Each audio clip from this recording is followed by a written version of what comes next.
Gudoomiyaha ururka warshadaha Somaliland Mudane Maxamed Sheikh ayaa si kooban u sharaxay ujeedada carwada loo qabtay waxaana uu hoosta ka xariiqay in warshadaha aan looga gol leeyahay in bulshada lagu baraarujiyo isticmaalka wax soo saarka dalka laguna soo bandhigo waxyaabaha ay soo saaraan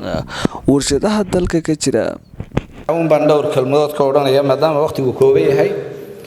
horta awalan ilaahay baa mahadle laakiin waxaan u mahadnaqaynaa number 1 madaxweynaha Jamhuuriyadda Somaliland markii wasaaradiisu isugu kaya tageen uu naga riday iyaguna may qaldanayn dal lacag baa loo diray oo madaxweynaha laftiisa u dirtay ta mahad ilaahay waanu kuugu mahadnaqaynaa mudane madaxweyne jazakallahu khayr ilaahay miisaanka xasanaadka kuugu daro warshadaha hadaan ka yar fikiro in badan baanu soo wadnay markii hore waxoogaa daala dhaca nagu dhacay sababtoo ah dalkii oo burburay oo technical institute aanu jirin oo farsamo yaqaan aanu jirin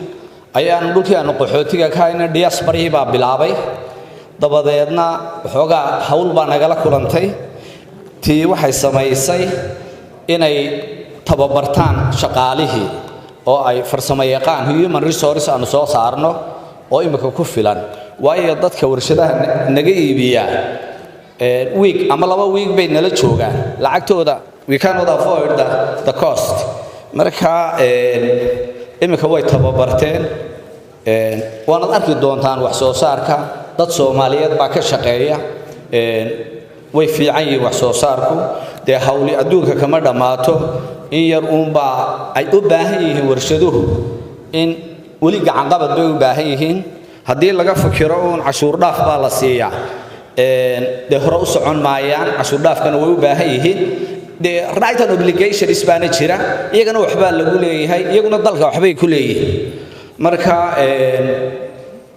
anaga waa anu intayareen oo mid waa mahadnaq warshadihiina way hirgaleen waana shaqeynayaan wax soo saarka kale waxa uu gudoomiyuhu sheegay in dhibaato ka haysato dhinaca commercial banka waa sidoo gudoomiyuhu hadalka u dhigay qaranka wada haysta oo commercial bank ayaa dhibaato naga haysata oo lacagtii aanu direynay kolka dibadda raw material la keenayo waxoogaa dhibaa naga haysata baananka deeta magaca Soomaaliyeed bayna dilayaan u maleynaya inagu stable baynu nahay way lacagtii baad diraysaa 4 bilood imika daabshiil 4 bilood bay lacagtii iga maqantay aniga laakiin daabshiil baa bad galo lacagtii daabshiil baan ku leeyahay oo ma lumayso laakiin waa caqabado jira warshaduhu waxay u yar baahan yihiin energy-ga ku qaaliya dhul mid waliba meel bay kaliya tahay industrial zone ayay u baahan yihiin oo ay light ka qaybsadaan oo biyaha qaybsadaan oo ay wadaagaan oo ay iskaga dabdamiska wadaagaan mid waliba meel bay dabada ku haysaa dhibta labaad ee haysataa waa kala xadeyn la'aan weeyaan oo warshadii waxoogaa yar shaqeysa